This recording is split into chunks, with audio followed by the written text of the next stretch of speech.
হ্যাঁ কই মাঠে আছি বেটা, তোর জন্য অপেক্ষা করতেছি আমরা সবাই। তাড়াতাড়ি বেটা, কোন জায়গায় কোন মাঠে ডাক্তার নিয়ে যাচ্ছ? উত্তর পাশে মাঠে আয়। হ্যাঁ হ্যাঁ দেখছো দেখছো? ওই যাইতেছি।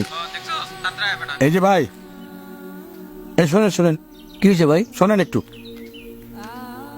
এই যে বাদাম খেলেন আপনি, টাকা দিচ্ছেন? না ভাই।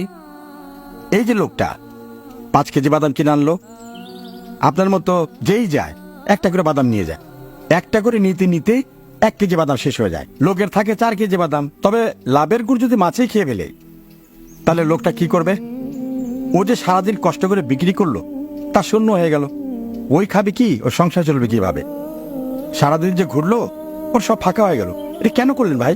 ভাই সরি, বুঝতে পারি না, আমি বলেছি আমার কথা কইতে কইতে বাদামে হাত দিয়ে দিয়েছি। আপনার নিজের অজান্তে আপনি যে বাদাম খেলেন, এটা তো আখেরাতে ধরা খেয়ে যাবেন ভাই। আচ্ছা বলেছে, সরি ভাই, মনে কিছু করেন না ভাই। আমি 20টা বাদাম দাও, আমি 2টা খাইছিলাম, 2টা কম দিও। আসি ভাই, আসসালামু আলাইকুম। ওয়ালাইকুম আসসালাম। থ্যাংক ইউ বুঝার জন্য। শোনেন, সবাইকে বলবেন যেন এই কাজটা কেউ না করে। আচ্ছা আচ্ছা ভাই, আচ্ছা আচ্ছা।